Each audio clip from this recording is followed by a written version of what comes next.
எப்போதும் Supreme Furniture. Meenakshi Institute of Engineering and Technology, Tandalam, Chennai, BTech, CSE, AI&ML, AI&DS, Cyber Security, IT and ECE. Chennai Silks and Aha Oho Adi Sale 50% வரை தள்ளுபடி.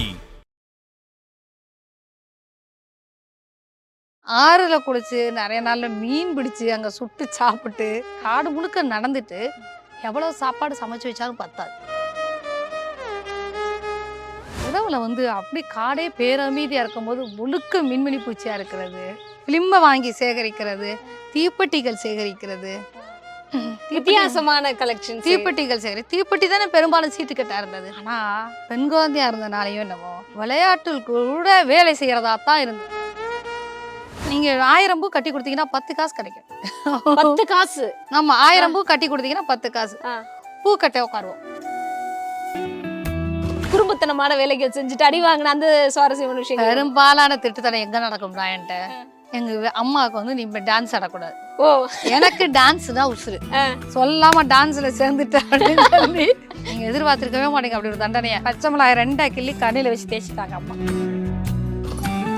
அன்னை Teresa வேஷம் கூட இருக்கவங்க போடுறாங்க, நான் தொழுநோயாளியா வேஷம் போடுறேன். ஓகே. அந்த புகைப்படத்தை எங்க அம்மா பார்க்கவே மாட்டேன்ட்டாங்க. உடனே அப்படியே கிழிச்சு போட்டு முதல் பரிசு அதுல 12வது முடிச்சுட்டு படிச்சுட்டு இருக்கும் போதே நான் வீட்டுக்கு வரேன். வீட்டுல கொஞ்சம் பேர் உட்காந்துருக்குறாங்க. நான் சும்மா வாங்க எல்லாம் சொல்லிட்டு போயிட்டேன். ஆனா எனக்கு பிறகுதான் தெரிஞ்சது அவங்க எல்லாம் என்னை பெண் பார்க்க வந்திருக்காங்க. நான் ஒருத்தர் கவிதையில ஒத்துக்கிட்டேன், அவங்களுக்கு ஒரு கவிதை, நான் ஒரு கவிதையில கலந்துக்கிறேன். அந்த கவிதைக்கு முதல் பரிசு, எனக்கு 3ஆம் பரிசு. No comments, simply waste. Seeman அப்படியே உசுப்பேத்தி உடம்ப ரணகலம் ஆக்கிட்டாங்க. ஜெய், லைஃப தொலைச்சிட்டியேடா. வைக்கோ பேர கேட்டோன்னே சும்மா அதிருது இல்ல.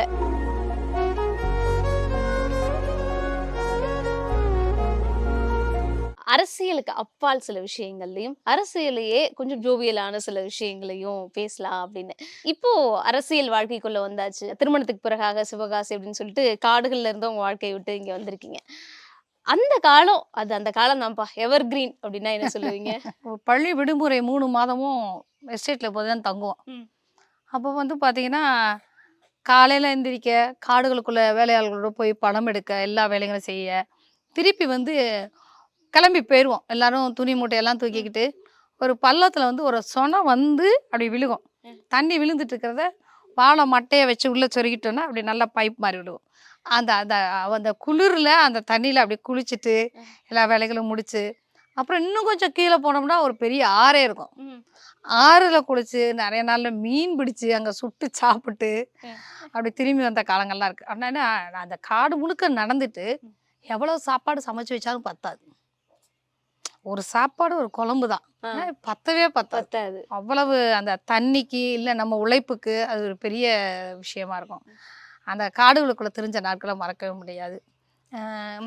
இரவுல தனியா அப்பா கூட காட்டுக்குள்ள போனது, நைட் டைம்ல காட்டுக்குள்ள ஃபுல்லா டிராவல் பண்ணுவோம். அப்புறம் இரவுல அப்படி காடே பேரமீதியா இருக்கும்போது முழுக்க மின்மினி பூச்சியா இருக்கிறது. ஒரே ஒரு சீசன் மட்டும், அது எப்ப நடந்ததுன்னு எனக்கு ஞாபகம் இல்லை. ஆனா இவ்வளவு பெரிய புழு, மின்மினி பூச்சி எப்படி மின்னுதோ அந்த புழு அப்படி ரேடியேஷனோட மின்னிச்சு. அந்த ஒரு சீசன் மட்டும் நாங்க அதை பார்த்துருக்கோம். புழு மின்னுது. அது மாதிரி காடு நம்மளுக்கு தினம் புதுசா ஏதோ சொல்லி கொடுத்துக்கிட்டே இருக்கு. அப்பா பார்த்து ஜாதிக்காய் அப்படி வித்தியாசமான மரங்களா கொண்டு உள்ள வைப்பாரு. அதனால காடுகளோட அப்பாவோட இருந்த காலங்கள் உண்மையிலேயே ரொம்ப பேரானந்தம் இருந்தது. இன்னொன்று சமைப்போம். 60 கிலோ சிப்பனாலும் சமைப்போம். சிப்பத்தை கொண்டு போட, அந்த காப்பி தளரை காய வைக்க, திருப்பி அள்ளி வைக்க. இது ஊர்ல. எஸ்டேட்டுக்குள்ள என்ன செய்யணும்னா வாழை அப்ப நல்லா இருந்தது. வாழை நிறைய இருந்ததுன்னா வாழைத்தார் அவ்வளோ தார் இது பண்ணி ஒரு வாரத்துல ஒரு நாள் வாழைத்தார் பூரா எடுத்து ஒன்றா இது பண்ணி சீப்பு போட்டு பேக் பண்ணி நாட்டுக்கு போகும். அந்த நேரம் அந்த வாழை பூவை பூரா அப்படி இது பண்ணி ஒரு குப்பை மாதிரி ஃபுல்லா கொட்டி வச்சிருப்பாங்க. அந்த உள்ள குருத்து ரொம்ப ருசியா இருக்கும். எல்லாம் சேர்ந்து உட்காந்துக்குவோம். அப்படி ஒரு இதை அப்படி எடுத்தோம்னா பூவோட அந்த காம்போட இருக்கும். எடுத்து பெரிய மரம் இருக்கும், போட்டு அதுல ஓங்கி அடிச்சோம்னா அப்படி தெரிச்சிடும். உள்ள இருக்க குருத்தை மட்டும் எடுத்து சாப்பிடலாம். பொறுமை கிடையாது. அப்படியே அப்புறம் வாழைக்காய உட்காந்து தீ மூட்டி சுட்டு கரையாயிரும் பல்லலாம் அப்படின்னு வைவாங்க. வீட்டுக்கு தெரியாம போய் சுட்டு சாப்பிட்டுட்டு அப்புறம் போற வழி நெடுகள்லாம் எப்ப வேலை செய்யக்குள்ள போனோம்னா திடீர்னு தண்ணி தவிச்சதுன்னா தண்ணியெல்லாம் யாரும் தேடினதில்ல. அந்த புளிச்ச கீரைன்னு ஒண்ணு இருக்கும், எடுத்து நீங்க சாப்பிட்டீங்கன்னா தண்ணி தாக அடங்கிடும். ஆனா கொஞ்ச நேரத்துல பசி எடுக்க ஆரம்பிச்சிடும்.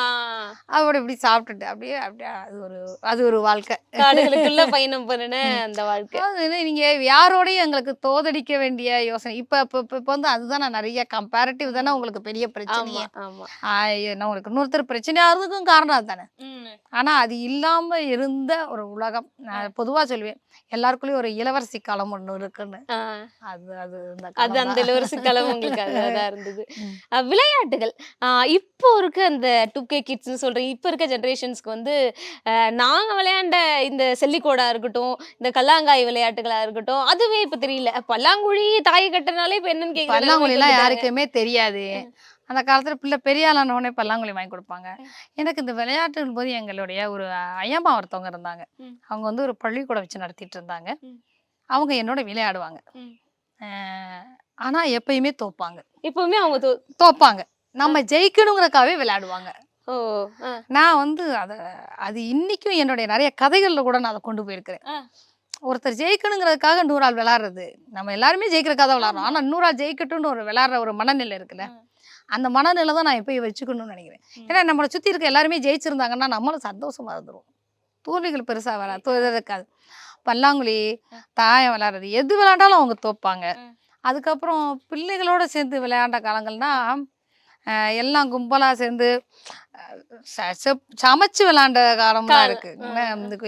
எங்க ஆச்சி வீட்டுக்கு போவோம். நிலக்கோட்டை எனக்கு ஆச்சி ஊரு. அங்கன்னா அந்த ஒரு பெரிய பேட்டை இருக்கும், யானை கட்டுற பேட்டைன்னு. அங்க உட்காந்து எல்லார் வீட்டுல இருந்து ஒரு வீட்டுல இருந்து அரிசி, ஒரு வீட்டுல இருந்து பருப்பு, அப்படி எல்லாம் வரும். வச்சு சமைச்சு சாப்பிட்டு அப்புறம் பொதுவா சாப்பிட்றோம். அதுக்கப்புறம் பொழுது போகணுமே, படம் காமிக்கிறது எவ்வளவு நடக்கும். ஒரு பல்பை உடைச்சு உள்ள இருக்கிறத எடுத்துட்டு தண்ணி ஊத்தி ஒரு டார்ச்சோ இல்ல வெயில் படுற மாதிரி இடத்துல வச்சு சுபத்துல நிழல் விழுவோம். அதுல உங்களுக்கு பிலிம் போனா உங்களுக்கு படம் விழுவும்.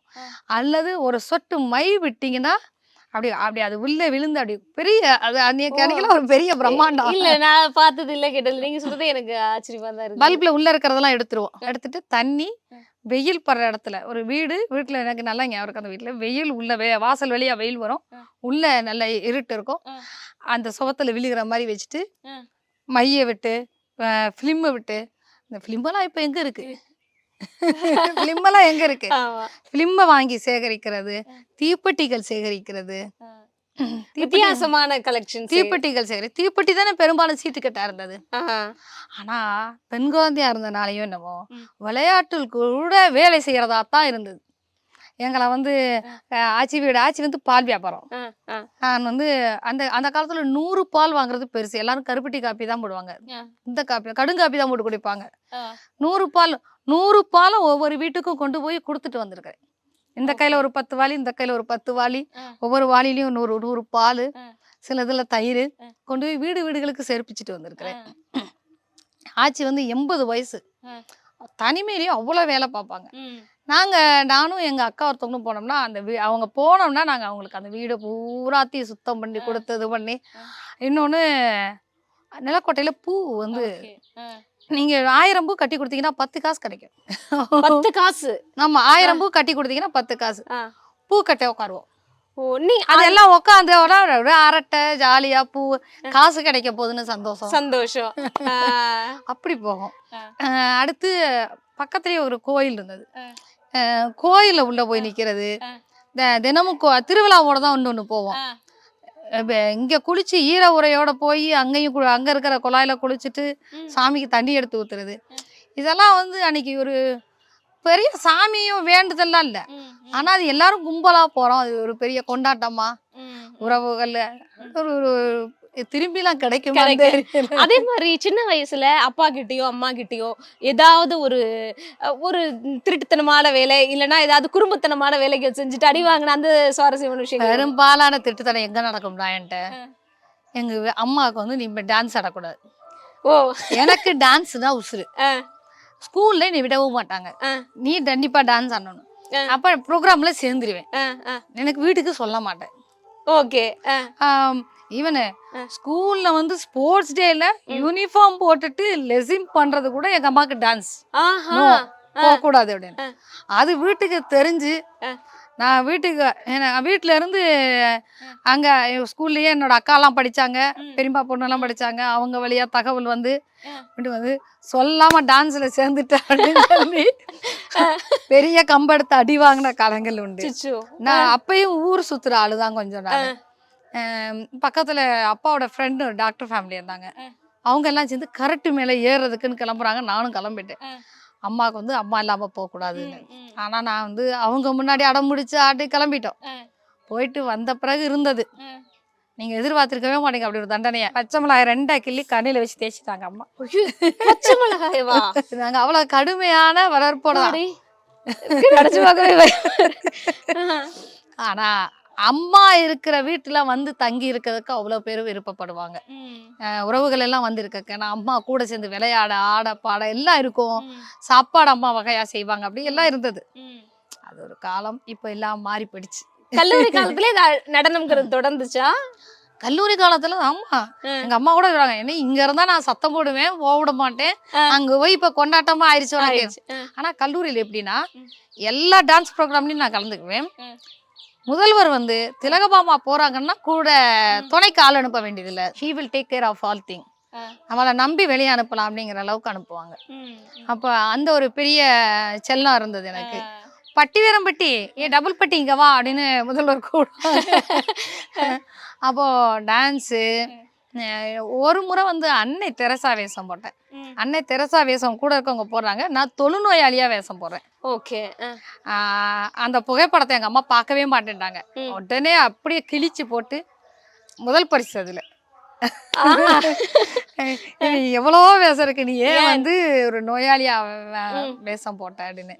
ஆனா அந்த வேஷம் போட்டு நான் மேடையில ஏறி இறங்க கொஞ்ச நேரத்துக்குள்ள மா போதும்பா உனக்கு தான் ஃபர்ஸ்ட் ப்ரைஸ் இறங்கு அப்படின்னு கூட்டத்துல இருந்து குரல் வந்தது. அப்புறம் டான்ஸு எல்லா டான்ஸ் கம்பெனி எல்லா மயிலாட்டம் ஆடி இருக்கிறோம். கோலாட்டத்துல கயிறு வச்சு ஆடுவாங்க. நீங்க ஆடிக்கிட்டே இருப்பீங்க, திடீர்னு பார்த்தா அந்த கயிறுல ஒரு பூ டிசைன் வந்துடும். டான்ஸ் ஆடிட்டு இருக்கப்ப கிரியேட் பண்ணிடுவாங்க ஒரு பூ. அப்புறம் மேல இருந்து கயிறு தொங்க விட்டு அது பின்னலா முடிச்சு திருப்பி ஆடி முடிக்கும் போது பின்னலா ரிலீஸ் ஆகும். இதெல்லாம் பண்ணியிருக்கிறோம். அப்புறம் பஞ்சாபி டான்ஸ் இப்படி எல்லா எதுவுமே விட்டு வைக்கல நான். எந்த ஒரு நோக்கம்னா எப்படி இருந்தாலும் கடைசியில் சமயக்கட்டுக்குள்ளதான் அடைக்க போறாங்க. ஏன்னா எங்க இதுல வேலை பார்க்குற எங்க அம்மா படிக்க வைக்கவே எங்க அம்மா விருப்பப்படலை. போதும் ஏன்னா 12வது முடிச்சுட்டு படிச்சுட்டு இருக்கும் போதே நான் வீட்டுக்கு வரேன். வீட்டுல கொஞ்சம் பேர் உட்காந்துருக்குறாங்க. நான் சும்மா வாங்க எல்லாம் சொல்லிட்டு போயிட்டேன். ஆனா எனக்கு பிறகுதான் தெரிஞ்சது அவங்க எல்லாம் என்னை பெண் பார்க்க வந்திருக்கிறாங்க. அப்போ அப்பாவோட இதுலதான் கல்லூரி படிச்சே ஆகணும். சிஏ படிக்கணும்னு ரொம்ப ஆசைப்பட்டேன். ஆனா காமர்ஸ் தான் படிக்க சேர முடிஞ்சது. அது முடிச்சுட்டு படிக்கலாம் அதெல்லாம் அங்கே வாய்ப்பே இல்லை. ஒரு முதல் வருடம் நல்லா படித்தேன். அதுக்கப்புறம்னா படித்தெல்லாம் வேஸ்ட்டுங்க அப்படின்னு முழுக்க கல்லூரி காலம் முழுக்க எல்லாமே ஆட்டம் பாட்டம் கொண்டாட்டம் தான். கவிதை போட்டி இதில் வந்து ஒரு முறை ரொம்ப வேடிக்கைன்னா போய் சேர்ந்த புதுசில் எனக்கு நான் கவிதை எழுதுவேன்னு எனக்கு தெரியும். என்னோட கொஞ்சம் பேருக்கு தெரிஞ்சிருச்சு. போட்டி அனௌன்ஸ் பண்ணுறாங்க. எல்லாரும் யாருக்கும் வந்து என்னதுன்னா அவங்கவுங்க சொந்தமா எழுதிட்டு வரணும்னு யாரும் நினைக்கல. எல்லாரும் என்கிட்ட தான் வந்து கேட்குறாங்க, எனக்கு ஒரு கவிதை எழுதி கொடு, எனக்கு ஒரு. ஸோ அப்புறம் வந்து நான் ஒருத்தர் கவிதை எழுதுக்கு ஒத்துக்கிட்டேன். அவங்களுக்கு ஒரு கவிதை, நான் ஒரு கவிதையில கலந்துக்கிறேன். அந்த கவிதைக்கு முதல் பரிசு, எனக்கு 3ஆம் பரிசு. எழுதி கொடுத்தாங்க ஃபர்ஸ்ட் பிரைஸ். நீங்க எழுதி கொடுத்தவங்க அவங்க ஃபர்ஸ்ட் பிரைஸ், நீங்க தேர்ட் பிரைஸ். அவங்க என்ன சொன்னாங்க ஃபர்ஸ்ட் பிரைஸ் வாங்கிட்டு வந்து? அவங்க வாங்கிட்டு வந்து ஏப்பா இந்தப்பா பரிசு நீயே வச்சுக்கோப்பா அப்படின்னு வந்து நின்னாங்க.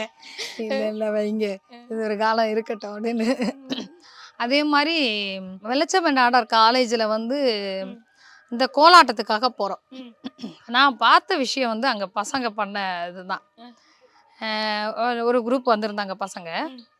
அவங்க எதுவுமே தயாரிப்பு வரல. ஒரு ஆள்கிட்ட இருந்து பாட்டு கேசட் வாங்கிட்டாங்க, எங்ககிட்ட இருந்து காவடியை கடன் வாங்கிட்டாங்க, பாட்டை போட்டாங்க. 4 பசங்க சேர்ந்தாங்க, சட்டையை கலட்டினாங்க, திருநீரை பூசினாங்க, மேடையில் ஆடி பரிசு வாங்கிட்டு போயிட்டாங்க. நாங்க வந்து உட்காந்து ஒரு 20 நாள் ஆயிடுச்சு. என்னன்னா நாட்டுப்புற பாடல் பாடனே கேசட் போடக்கூடாதுன்னு சொல்றாங்க. அப்புறம் கேசட் போடக்கூடாதுன்னா பாட வச்சு கொஞ்சம் பேரை தயார் பண்ணி கொண்டு போறோம். இப்படி இவ்வளவு விஷயம் பண்ணிட்டு போய் அவன் பொசுக்கு நேர்னா பரிசு வாங்கி பண்ண.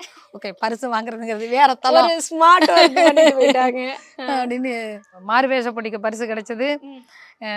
இந்த அப்போ இன்னொன்னு புஷ்கின் இலக்கிய பேரவைன்னு ஒண்ணு நடந்தது. இப்ப நடக்குதானே எனக்கு தெரியல. முதல் முறையா கவிதைக்கு பரிசு வாங்கி எனக்கு வருது. அந்த சர்டிபிகேட் கொடுக்கும்போது முதல்வர் சொல்றாங்க, கவிஞருங்கிற பட்டத்தை காலம் பூரா நீ பத்திரப்படுத்துறியான்னு நான் பாக்குறேன் அப்படின்னு. ஆனா உண்மையில நான் அதெல்லாம் இப்போதான் யோசிச்சு பார்க்கணும். அம்மா வச்சிருக்கணும்லாம் நினைக்கிறேன். நடந்திருக்கு. அதே மாதிரி பட்டிமன்றம் நடந்து முடிஞ்ச உடனே நாங்க போய் பேசுறோம். அப்ப வந்து எங்களுக்கு அந்த பட்டிமன்ற பேச்சாளர் பேசுனது பிடிக்கல. அவர் எப்படி அவங்க மனைவிய பத்தி இவ்வளவு மோசமா கமெண்ட் பண்ணலாம் அப்படின்னு அப்ப சண்டை போறோம். முதல்வர் ஒரே வார்த்தை தான், என்கிட்ட ஏன் சொல்ற, இந்த இருக்காரு போய் சொல்லு அப்படின்னு. நாங்க சண்டை போட்டுட்டு வந்தோம் அவர்கிட்டயே. உங்களுக்கு சிரிப்பு வேணுங்கிறதுக்காக நீங்க வந்து எங்களை வந்து மனைவி எப்படி கேலி பொருளாக்குவீங்க அப்படின்னு ஒரே இதா போச்சு. அதே மாதிரி ஒரு கவியரங்கம் நடத்த போது கவிஞர் ராமச்சந்திரன், அவர் சிவகாசியை சேர்ந்தவர். அவர் அப்போ அங்க கவியரங்கம் வாசிக்கிறாரு. உண்மையில ரசிச்சு நான் கேட்ட கவியரங்கம். முடிச்ச உடனே அவங்ககிட்ட போய் ஆட்டோகிராஃப் வாங்குறோம். அவர் எனக்கு எழுதி கொடுத்தது, கவிதை உனக்கு சாமரம் வீசும் கணங்கள் பெருகட்டும். அவர் எனக்கு எழுதி கொடுத்த ஆட்டோகிராஃப். சரி, எப்படியோ யாரோ எதுவும் தெரிஞ்சோ தெரியாம நம்மள எங்க இருந்தோ ஒரு ஆசீர்வாதங்கள் வந்து சேர்ந்துருக்கு அப்படின்னு நினைக்கிறேன். எழுத்து இவ்வளவு தூரம் கூட சேர்ந்து பயணிக்கணும்னு நினைக்கல. ஏன்னா திருமணம் முடிச்சு 8 ஆண்டுகள். நீங்க நினைச்சு பாத்தீங்கன்னா எனக்கு அது வந்து பினான்சியல் கிரைசிஸை நான் மீட் அவுட் பண்ண ரொம்ப டஃப் பீரியட். அந்த பீரியட்ல கூட நான் எழுதிக்கிட்டே இருந்தேங்கிறது தான் பெரிய ஆச்சரியமான விஷயம். அது மாதிரி ஒரு சில வாக்கியங்கள் ஒவ்வொரு பகுதிக்கும் ஒரு பேச்சு வழக்கு இருக்கும். அது வந்து வெளியுலகத்துக்கு தெரியாது. அப்போ அந்த மாதிரி நான் இந்த ஊர்ல வளர்ந்துட்டு இங்க வரப்போ இந்த வார்த்தையை தெரியலையே அப்படின்னு சொல்றாங்கன்னா என்ன வாக்கியம் சொல்லுவீங்க மேம் உங்க ஊர்ல? என்னன்னா எனக்கு சிவகாசியும் பட்டியல் ஏறக்குரிய ஒரே மாதிரியான மொழி இதுல இருக்கிறதுதான். என்னன்னா இங்க விட்டு வெளியே போற போதுதான் நிறைய பேர் இந்த வார்த்தைக்கு அர்த்தம் தெரியல. சூதானம்னு சொன்னா என்னன்னு தெரியல அப்படிம்பாங்க. சூதானமானா பாத்து வெள்ளன கிளம்புவோம், சீக்கிரம் கிளம்புவோம். அந்த இதுக்கு திருமாங்கல்யத்துக்கு தான் எல்லாம் வந்து கொஞ்சம் பெரிய கிளாஸ் ஓடிட்டே இருந்தது. எங்க ஊர்கள்ல வந்து திருமாங்கல்யம் வந்து அங்க சுயமரியாதை குடும்பத்து நடந்தோம்ல, தெய்வ வழிபாடுகள்லாம் போட மாட்டோம். பொண்ணு மாப்பிள்ளை பேரு தேதி இதுதான் போடுவாங்க. இப்ப இங்க வழக்கப்படி சிவன் அடையாளம் போட்டாங்க.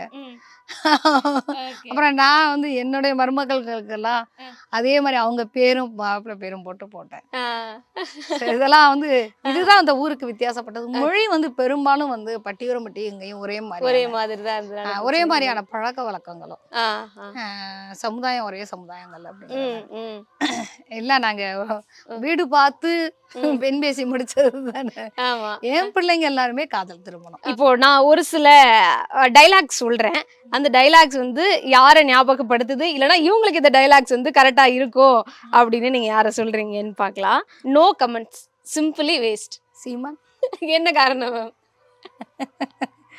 அதுதான் no comments, simply waste. Okay, இப்படியே உசுப்பேத்தி உடம்ப ரணகலம் ஆக்கிட்டாங்கன்னா உங்களுக்கா இருக்கலாம், இல்லைன்னா வேற யாருக்காவது இப்படி நடந்திருக்கலாம். விஜய் அப்படிதான் இருக்காங்க. அப்படித்தானே உங்களை நீங்க யோசிச்சு பாருங்க. நீங்க இன்னைக்கு மதுரையில கூடின கூட்டம் ஓட்டு போட வந்த கூட்டமா, ரசிகர் கூட்டமா? நீ வந்து எப்படி உங்க கண்ட்ரோலுக்குள்ளேயே ஒரு கூட்டம் ஒருத்தவங்களா? தலைவன் எப்படின்னா அவன் சொன்னா அங்க அடங்கணும். முதல் நாள் அறிக்கை வருது, பிரஸ் மீட் கொடுக்குறாரு, ஆனாலும் அந்த கட்டுக்கடங்காத கூட்டம். அப்ப நீங்க உங்க தலைவனுக்கு என்ன மரியாதை கொடுக்குறீங்க? நான் அவரை இது பரஸ்பரம் 2 பக்கம் இருந்து நிகழணும். அது நிகழும் போதுதான் அந்த கரிஸ்மாவும். எம்ஜிஆர் வந்து ஒரு கையசைச்சா கூட்டமே அமைதியானது. அப்படியே அவருக்கான ஒரு பெரிய இது இருந்தது. ஜெயலலிதாவை பார்த்தோன்னே அவர் ஒரு இரும்பு பெண்மணியா பார்க்க தொடங்கினாங்க அப்படின்னா அதுக்கு ஒரு பெரிய இது இருந்தது. அந்த இது வந்து திரும்பி கிடைக்குமான்னு எனக்கு தெரியல. கொண்டு வருவாரான்னு பார்ப்போம். ஆனா உசுப்பேத்திட்டு தான் இருக்கிறீங்க எல்லாரும் சினிமா ரசிகர்கள். லைஃபை தொலைச்சிட்டியேடா வைக்கோ. நாங்க ஒரு காலத்துல வியந்த ஆளுமை ஒரு சிறையில இருந்த இந்த ராஜீவ்காந்தி கொலை வழக்கு சம்மந்தப்பட்ட சிறையில் இருந்த ஒருத்தர் வந்து எனக்கு கடிதம் எழுதியிருக்கிறார். அந்த கடிதத்தின் போது அவர் வந்து வைகோ உங்களை பற்றி பேசியிருக்கிறாங்கன்னு சொல்லியிருக்கிறாங்க. வைகோ வந்து நாங்கள் ஒரு 3வது பெரிய ஆளுமையாக வருவாங்கன்னு எதிர்பார்த்தோம். இன்னொன்று அவர் கிளம்பி இந்த தொகுதி தானே அவர், நாங்கள் அவரோட செயல்பாடுகள் இந்த துணிச்சலாக செய்கிறது. ஆனால் எல்லாமே இந்த குடும்பம் அதுக்குள்ளே கடைசியாக இல்லை நம்மளை ஏதோ ஒன்றை பத்திரப்படுத்துறதுக்குன்னு. நீங்கள் குடும்பம் இல்லை என்னோட இயக்கத்தை பத்திரப்படுத்துறதுக்கு எடுக்கிற பிரயத்தனம் இருக்கும்ல, அது எப்பயுமே சரியாக வராது. நான் இயங்கிக்கிட்டே இருக்கிறேன், என்னோட அந்த இயக்கம் இருந்துகிட்டே இருக்கணும், அது இருந்தால் சரியாக வரும். இது என்னோட இது, அதை பத்திரப்படுத்தணும். நானே இப்போ நான் கட்சியில் இந்த பொருளாளர் பொறுப்பை இல்லை இந்த இதை நான் பத்திரப்படுத்தணும்னு நான் செயல்படுத்தணுங்கன்னா நான் போலி ஆயிடுவேன். நான் என்னோட இயல்பு, நான் அது இருந்தாலும் இல்லைனாலும் இப்படி தான் இருக்க போகிறோம் அப்படிங்கிற ஒரு தெளிவு நம்மளுக்கு இருந்துச்சுன்னா தெளிவாக இருக்கும். அதில் தான் அவர் லைஃப்பை வேஸ்ட் பண்ணிட்டார் கடைசியில். கடுப்பேத்துறார் மயிலாடு இன்றைய ஊடகங்கள். நீங்க ஒளிபரப்பாம விட்டாலும் பரவாயில்ல, அதை சொல்லித்தான் ஆகணும். ஊடகங்கள் வந்து எனக்கு அவங்ககிட்ட நாங்கள் நிறைய எதிர்பார்க்குறோம். இன்னைக்கு எதை கொண்டு போகணும்னு தீர்மானிக்கணும். எந்த கான்ட்ரவர்சி வரும் என்னன்னா அவங்களுக்கு ஒரு பெரிய சிக்கல் வந்துட்டா நிறைய ஊடகங்கள் வந்துட்டோம். ஊடகங்கள் தவிர உங்களுக்கு ஃபோனே பெரிய ஊடகமாயிடுச்சு. அப்போ நான் புதுசாக சொல்லணும்னு இருக்கிற மெனக்கடல் இருக்குல்ல, ஒன்றும் இல்லை. சில சம்பவம் கொஞ்ச நாளைக்கு முன்னாடி நடந்த சம்பவத்தில் ஒரே விஷயத்தை அத்தனை தொலைக்காட்சியும் ஏன்னா ஒரு விஷயம் தான் வந்து செய்தி, அதே செய்தி தான், அதைத்தான் நீங்கள் ஒளிபர போகிறீங்க. ஒவ்வொருத்தரும் தனித்தனியாக கேட்கறதுங்கிறது, யார் முந்தி தருவது, யார் சொல்கிற வார்த்தையில் இன்னொரு அர்த்தம் கண்டுபிடிப்பது, செய்திகளை எங்கேயாவது தர்றோமா அப்படி என்று தகவல். இதுதான் சொன்ன ரொம்ப கடுப்பேத்துறாங்க. இதுக்கு ஒரு குருட்டுத்தனமான முட்டாள்தனமும் ஒரு முட்டாள்தனமான புத்திசாலித்தனமும் வேணும். எதுக்கு இன்னைக்கு இருக்கிற அரசியலை கையில் எடுக்கிறதுக்கு. நீங்க இன்னைக்கு இருக்கிற அரசியல் வந்து உங்களை காவு வாங்கும். ஏன்னா நீங்க எவ்வளவு நல்லவங்களா இருந்தாலும் அந்த இடத்த போய் அடையிறதுக்கு நீங்க பண்ற எல்லா தில்லாலங்களையும் பண்ணி போக வேண்டியிருக்கு. ஒரு பொலித்தனங்களை கூட முன்ன வச்சு கொண்டு போக வேண்டியிருக்கு. முட்டாள்தனத்தோட ஒரு புத்திசாலித்தனம். நீங்க வந்து அதை செஞ்சே ஆகணும். அடுத்த பாதை அங்கே கடைசியா எந்த இருக்குன்னு தெரியாதாலும் பரவாயில்ல நான் போனேன் அப்படிங்கிற ஒரு கூட்டுத்தனமான நகலோட தான் சில விஷயங்கள் நகல வேண்டியிருக்கு. சில நேரம் இந்த முட்டாள்தனங்களையும் செய்துதான் நகல வேண்டியிருக்கு. ஆனா எங்களுக்கு தெரியும், ஒரு நல்ல யானை வரைய தெரிஞ்சவனுக்கு கோணலா சில நேரம் பிள்ளைக்கு யானை வரைஞ்சு காமிக்கும் போது காரணம் என்னன்னு தெரியும். ஏன்னா அப்போ அம்மா நீ தப்பா போட்டிருக்கம்மா, நான் கரெக்டா போறேன்னு பையன் சொல்லுவான். எனக்கு நல்லா வரைய தெரியும், நானா கோணலாம் வரைஞ்சு காமிக்கிறேன், அதுக்கு எனக்கு காரணம் இருக்கு. அந்த முட்டாள்தனமா நான் காமிச்சுக்கிறேன். அந்த இது வந்து இந்த அரசியல்ல இந்திய அரசியலை எதிர்கொள்ற எங்களுக்கு பொருந்தும். ஓ வாயு ஓ உருட்டு. இன்றைய திமுகங்க 200 ரூபா ஊபிஸ் தான் இதுக்கு பொருத்தம். எதுவுமே நடக்காதுன்னு செஞ்சேன்னு காமிக்கிறாங்க. இன்னைக்கு எல்லா இடத்துலையும் இந்த கரண்ட்டு நீங்கள் வந்து வந்தோடனே நாங்கள் மாதத்துக்கு ஒருக்கா கொண்டு வந்துடுவேன்னு சொன்னீங்க, வந்தோடனே அரசு உங்களுக்கு கொண்டு வந்துடுவேன்னு சொன்னீங்க. கனிமொழி அக்கா வந்து ரொம்ப சாதாரணமாக விதவைகள் இருக்கிறமான நாங்கள் இது இன்னைக்கு சாமானியம் கூட வீடியோ எடுத்து போடுறான். ஆனாலும் நான் அப்படி சொல்லலையேன்னு உங்களால் சொல்ல முடியுதுன்னா அவங்களுக்கு தான் இது பொருந்தும். இது இன்னைக்கு இல்லை, கருணாநிதி காலத்துலேருந்து பொருந்தும். நீங்க நல்லவரா கெட்டவரா யாரை கேட்கணும்னு சொல்றீங்களா? ஒட்டு மொத்தமா இருக்கிற ஆண்களையுமே நான் கேட்க வேண்டிய இடத்துல இருக்கேன். யாரையுமே இந்த கேள்வியோட தான் நாங்க அணுக வேண்டிய. மேடம் உங்களுக்கு உதவுறதுக்காக தான் வாரேன் அப்படின்னு சொல்லும் போதே அவங்க உதவுறதுன்னு சொல்லி நம்மள ஓரத்துல வைக்க வர போறாங்களான்னு சந்தேகத்தோட தான் நம்ம செயல்பட வேண்டியதா இருக்கு. ஆமா, இந்த கேள்வி வந்து ஆண் சமுதாயத்திற்கு கிரெடிட் டெடிகேட் பண்ணலாம். பேரை கேட்டோன்னே சும்மா அதிருது இல்ல ராமதாஸ். இன்னும் அரசியல் இயக்கங்களும் எதிர்கட்சிகள் எல்லாரும் அவரை சுத்தி வளைச்சு அவரை சாதிய தலைவரா எவ்வளவுதான் சொன்னாலும் எல்லாத்தையும் தாண்டி நான் எல்லா சமுதாயத்துக்கும் செஞ்சுட்டே இருக்கிறேன்னு சொல்லிட்டே இருக்கிறாருன்னா அந்த அவரை சலைப்பின்மையை பார்த்து எல்லாரும் பயந்துட்டு தான் இருக்கிறாங்க. இன்னும் எத்தனை ஆண்டுகள் போனாலும் அவர் பேர் வந்து எல்லாருக்கும் பயத்தை ஒரு மிரட்சியை அதை போல நம்ம செய்ய முடியாதுங்கிறத கொடுத்துட்டே தான் இருக்கும். என்ன கொடுமை சரவணன் இது. தொடர்ச்சியா நம்ம கடைசி போக்கா நம்புறது வந்து நீதிமன்றங்களா தான். எல்லாத்துக்கும் எனக்கு நீதி கிடைக்கும் நம்ம நீதிமன்றங்கள் தான். இன்னைக்கு அந்த நீதிமன்றங்கள் மேல நம்மளுக்கு நிறைய கேள்விகள் இருக்குது. அது ஒரு சார்பா சில நேரம் போகுது. சரியான கேள்விகளை கேட்குற அந்த சந்தர்ப்பங்களும் வருது இல்லைங்களே. ஆனால் அதில் சின்ன பிள்ளை கூட வரக்கூடாது. ஒரு குற்றவாளி தண்டிக்கப்படக்கூட, ஒரு நிரபராதி கூட தண்டிக்கப்படக்கூடாதுன்னு நீங்கள் சொல்கிற அதே இடத்துல குற்றவாளிகளுக்கு சாம்பரம் வீசுகிற இடம் சில நேரங்கள் அமையுது. அதுவும் அரசியல் சாம்பரம் வீசப்படுது. அவங்க கொடுக்குற தீர்ப்பு கூட தண்டனை தான் சரியாக தான் கொடுக்குறாங்கன்னு நினைக்கும் போது கூட அதுக்கு பின்னாடி ஒரு அரசியல் இருக்குமான்னு சந்தேகப்பட வேண்டிய இடத்துல இன்னைக்கு சாமானியர் இருக்கிறான். ஐயா நான் தண்ணி கேன் போட வந்தேன் ஐயா.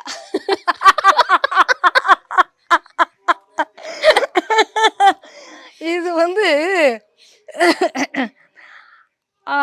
ஐயா ஒரு அறிக்கை கொடுக்குறாரு. அன்றைக்கு ஊடகங்கள் பூரா தைலாபுரத்தை கவர் பண்ணுறீங்க. சரி, அன்னைக்கு யாரு உள்ள போனாலும் கேள்வி கேட்குறாங்க. நான் யாரு வெளியே வந்தாலும் உங்களை ஐயா பார்க்க மறந்துட்டாங்களான்னு வைக்கிறீங்க. அவருக்குன்னு ஒரு சின்ன தனிப்பட்ட விஷயங்கள் கூட இல்லாமல் போகிற அளவுக்கு தண்ணிக்குன்னு படம் வந்தால் கூட நீங்கள் கேள்வி கேட்பீங்கிற அன்னைக்கு உண்மையிலே இந்த டயலாக்கை என் கட்சிக்காரர் ஒருத்தர் உள்ளே போகிறாரு. நீங்கள் என்ன சொல்ல வருங்க, நான் தண்ணிக்குன்னு போட வந்தேங்க அப்படின்னு சொல்லிட்டு அவர் உள்ளே போனார். இது நிதர்சனமாக நடந்தது. பாமகவை நீங்கள் இன்னைக்கு ஒரு நல்ல அரசியல் வேணும்னா சரியான அடித்தளை வைக்கிறக்கு ஒரு இயக்கம் வேணும். செய்துட்டு இருக்கிறோம். நிறைய சவால்கள் சூடுது. இதெல்லாம் விலகி வரும். இந்த ரணகலத்திலையும் ஒரு குடுகுடுப்பு கேட்குது உனக்கு. இவ்வளவு இன்னைக்கு இந்த கராத்தே வீரர்கள்லாம் போய் பரிசு வாங்கிட்டு வந்த பிறகும் அவங்களுக்கு இது வரைக்கும் எங்கே பயிற்சி கூட எங்கேயுமே இடங்கள் இல்லை. விளையாட்டுத்துறை அமைச்சர் அதை பற்றி எதுவுமே பேசாமல் இருக்கிறார். அதை சப்பக்கட்டு கட்டிகிட்டே கொண்டு போயிட்டு இருக்கிறாரு. இன்னும் அவங்க அதுக்கு அடுத்த மீட்டிங்கில் போடும்போது அவங்க நோக்கி இந்த கேள்வியை தான் வைக்க வேண்டியிருக்கு. இன்னொரு விஷயம், எங்கே பார்த்தாலும் கலைஞர் நூற்றாண்டுன்னு அவங்க பேனர் வைக்கிறாங்க. உழைக்கிறவன் யாரோ ஏதோ எல்லாரும் செய்தாங்க. ஆனால் டாஸ்மாக் கடைக்கு அவங்க தானே கொண்டு வந்தாங்க. வேற வச்சு பார்க்கலாம் தானே. கொண்டு வந்தது ஜெயலலிதா இல்ல.